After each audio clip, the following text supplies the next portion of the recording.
मतदान की सबसे पहले तो मतदान पर्व की आप सभी को हार्दिक शुभकामनाएं।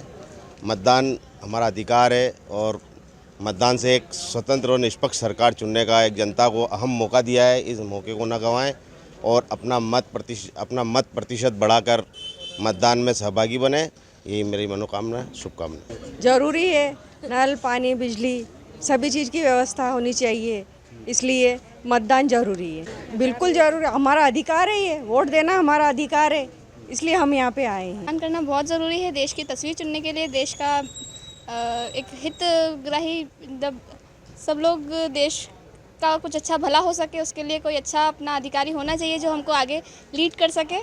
इसके लिए मतदान करना बहुत ज़रूरी है। आजकल के युवा कुछ ज़्यादा ही मतदान को में उत्साह दिखा रहे हैं, क्योंकि उनको भी पता है कि आगे अब हम लोगों को आगे यही लोग हैं जो आगे बढ़ा सकते हैं, आगे नौकरियां दिला सकते हैं। यही सब है, लड़कियों को भी आगे प्रोत्साहित करेंगे।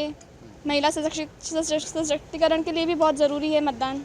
हमारा भारत पूरे विश्व में सबसे बड़ा लोकतंत्र है और मतदान करना हर व्यक्ति का अधिकार है। और जब हम अपने कर्तव्य की बात करते हैं तो हमें अपने अधिकारों की भी समझना चाहिए, अपने कर्तव्य भी समझना चाहिए। अधिकार और कर्तव्य दोनों एक दूसरे के पूरक होते हैं। जब हम अपने कर्तव्य का निर्वहन करेंगे तो हमें स्वाभाविक रूप से अपने अधिकार मिलेंगे। हम इस देश की मिट्टी में जन्म लेते हैं, इस देश की हवा में सांस लेते हैं, इस देश के अन्न से अपना पेट भरते हैं, तो इस देश के प्रति हमारी एक नैतिक जिम्मेदारी होती है। और ये हमारी बहुत बड़ी नैतिक जिम्मेदारी है कि हम सभी मतदाता मतदान अवश्य करें और अपनी सरकार चुनें, क्योंकि जो चुनी हुई सरकार होती है वो इस देश के विकास में अपनी महत्वपूर्ण भूमिका का निर्वहन करती है। धन्यवाद। जय हिंद, जय भारत। भविष्य को सुरक्षित करने के लिए युवा का बहुत बड़ा योगदान है। हम सभी जानते हैं कि युवा चाहे तो वायु बदल सकता है अगर उसको उल्टा करें।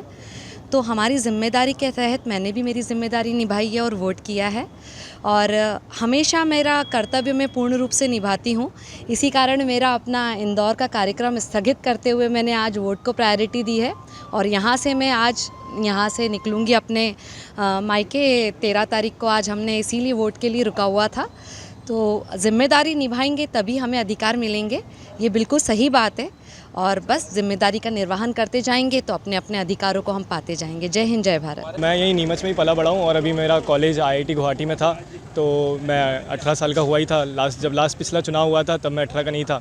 तो इस बार जब मैं 18 का हुआ और मेरा इस बार यहाँ की मतदाता उसमें लिस्ट में नाम था, तो छुट्टियाँ भी पड़ने वाली थी, तो मैं गुवाहाटी से ट्रैवल करके आया और यहाँ पे वोट डाला है, क्योंकि नीमच में ही पला बड़ा हूँ और यहीं पे सबको देखा है शुरू से। मतदान करके कैसा लग रहा है आपको? काफ़ी अच्छा लग रहा है, और अच्छा लग रहा है कि अपना वोट मैंने एक्सरसाइज किया है, अपना ओपिनियन, क्योंकि एट द एंड हम लोग ही हैं जो इस देश को कंट्रीब्यूट कर रहे हैं। हाँ, डेफिनेटली युवाओं के हाथ में, यूथ के हाथ में। एंड जैसा कि हमने देखा भी है कि नए नए IITs खुल रहे हैं, नए नए IIMs खुल रहे हैं। मैं खुद IIT में एडमिशन ले रखा हूँ। मैंने पिछले 2 साल में देखा कि IITs में सीट बढ़ती जा रही है, तो देश डेवलप हो रहा है, तो उसमें हम लोग कंट्रीब्यूट कर रहे हैं हमारा वोट डाल।